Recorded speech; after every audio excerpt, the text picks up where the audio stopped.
আসসালামু আলাইকুম প্রিয় দর্শক, সকলকে স্বাগত জানাই অভিবাসী আপডেটের নতুন ভিডিওতে। যারা এই ভিডিওতে যুক্ত হয়েছেন দেশ এবং প্রবাস থেকে, জানিয়ে দেব গত 24 ঘন্টার আপডেট ইনফরমেশনগুলো, যা জানলে বুঝতে পারবেন বর্তমানে ইউরোপের দেশগুলোর চিন্তাভাবনা এবং বাংলাদেশের লোকজনের লিবিয়া থেকে ইতালি, লিবিয়া থেকে তিউনিসিয়া থেকে ইতালি এবং লিবিয়া থেকে গ্রিসে আসার সর্বশেষ তথ্যগুলো আপনি যে দেখছেন একজনকে দেখাতে ভিডিওটি শেয়ার করে দিন। চ্যানেলটি সাবস্ক্রাইব করে ফেসবুক পেজটি ফলো করে যুক্ত থাকলে আমাদের প্রতিদিনের তথ্য ইনফরমেশন প্রতিদিনই আপনি দেখতে পাবেন। আজ সেপ্টেম্বর মাসের 22 তারিখ। তথাকথিত চুক্তি আরও 2 বছরের জন্য বৃদ্ধি করেছে ইতালি কর্তৃপক্ষ লিবিয়ার সাথে। লিবিয়ান কোস্ট গার্ড ভূমধ্যসাগরে কী কাজ করছে, যা আপনারা প্রতিনিয়তই দেখতে পাচ্ছেন।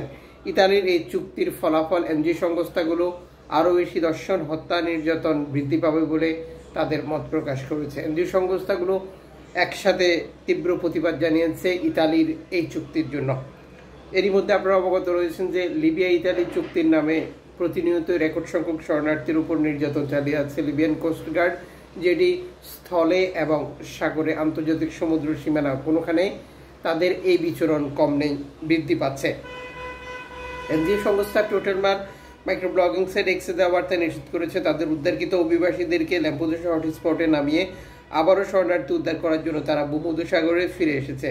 ধন্যবাদ জানাতে পারেন আপনার পক্ষ থেকে এনজিও সংস্থাটিকে, কারণ এই এনজিও সংস্থাগুলো ভূমধ্যসাগর থেকে বিপদগ্রস্ত অভিবাসীদেরকে উদ্ধার করে নিরাপদে ইতালিতে হস্তান্তর করে আসছে বছরের পর বছর। ক্যানারি দ্বীপপুঞ্জে রেকর্ড সংখ্যক শরণার্থী প্রবেশের নতুন তথ্য শেয়ার করেছে স্প্যানিশ কর্তৃপক্ষ, যা গত 24 ঘন্টায় প্রায় প্রত্যেকটি উপত্যকা বা দ্বীপে শরণার্থী প্রবেশের তথ্য দিয়েছে সংস্থাটি। এদিকে ভূমধ্যসাগর ব্যবহার করে ইতালি আসার পথে 24 জন শরণার্থী নিখোঁজের একটি তথ্য শেয়ার করেছে অ্যালামফোন রেডিও টেকনোলজি। 6 দিন আগে নৌকাটি ছেড়েছিল আলজেরিয়া থেকে। এখন পর্যন্ত নৌকাটির শরণার্থীদের কোনো তথ্য পাওয়া যায়নি কোথায় কি অবস্থায় রয়েছে, আর এভাবেই ভূমধ্যসাগর একটি কবরস্থানে রূপান্তরিত হচ্ছে বলে নিশ্চিত করেছে এনজিও সংস্থাটি। ব্যালিয়ারিক দ্বীপপুঞ্জে রেকর্ড সংখ্যক শরণার্থী প্রবেশের তথ্য একই সাথে নিশ্চিত করেছে স্প্যানিশ কর্তৃপক্ষ মাইক্রোব্লগিং সাইট এক্সে। নাদির এনজিও সংস্থা নিশ্চিত করেছে অ্যালার্ম ফোনে ডাকে সাড়া দিয়ে 59 জন শরণার্থী, এর আগে এই তথ্যটি আমরা আপনাদেরকে দিয়েছিলাম, বিপদগ্রস্ত অবস্থায় থাকার পর তাদেরকে উদ্ধার করেছে। এনজিও সংস্থাটি নিশ্চিত করেছে দীর্ঘদিন সমুদ্রে থাকার কারণে অনেকেই অসুস্থ।